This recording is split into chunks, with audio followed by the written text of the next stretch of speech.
নমস্কার, চলে এসেছি একটা রেসিপি নিয়ে। আজকে আমি পিনাট হালুয়া করছি, মানে চীনা বাদামের হালুয়া বানাচ্ছি। দেখুন কিভাবে করছি।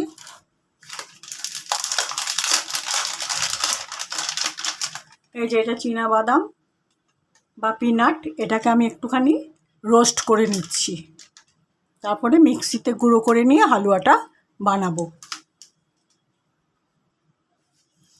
পিনাট মানে চীনা বাদাম রোস্ট করে নিয়ে কড়া থেকে আমি ঢেলে একটু ঠান্ডা করে নিয়ে তারপরে আমি মিক্সিতে এটাকে একটুখানি মিহি পেস্ট বানাবো। একটু মিহি না, একটু দানা দানা রাখবো।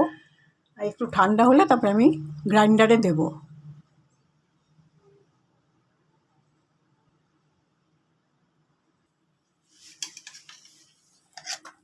মিক্সিতে এরকম আকারে গুঁড়ো করে নিয়েছি। এবার আমি হালুয়াটা বানাচ্ছি। কড়াতে একটু জল বসিয়েছি। এবার আগে চিনির শিরাটা তৈরি করব। এই প্যাকেটে 150 গ্রাম বাদাম ছিল। আমি সেই অনুপাতে এবার চিনির শিরাটা তৈরি করছি, মানে চিনির পরিমাণটা আমি দেখাচ্ছি। 150 গ্রাম পিনাট বা চিনে বাদাম ছিল।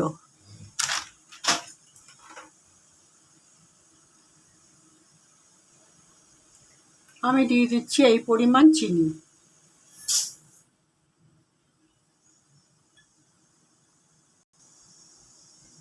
এবারে আমি বাদামের পেস্টটা দিয়ে দিচ্ছি।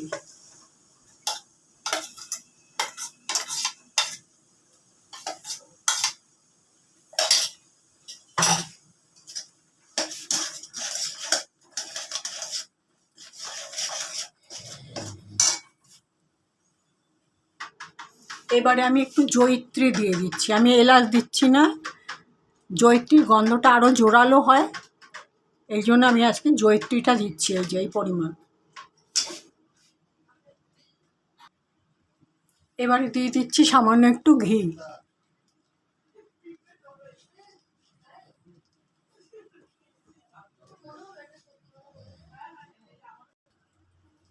দিয়ে দিচ্ছি একটু কিশমিশ। এই যে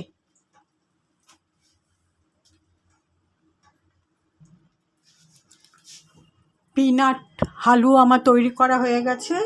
একটু ঘিও দিলাম, একটু কিশমিশ দিলাম, আর দিয়েছি চিনি তো দেবই। আর ওই মানে চিনে বাদামটাকে আগে একটুখানি রোস্ট করে নিয়ে ঠান্ডা করে মিক্সিতে গ্রাইন্ডার করে মিহি পেস্ট করে নিয়েছি। যাই হোক, মানে হালুয়াটা পুরো কমপ্লিট। আমি এখন গ্যাস নিভিয়ে দিচ্ছি। রান্নাটাকে একটু স্ট্যান্ডিং টাইমে রেখে ফিরে আসছি।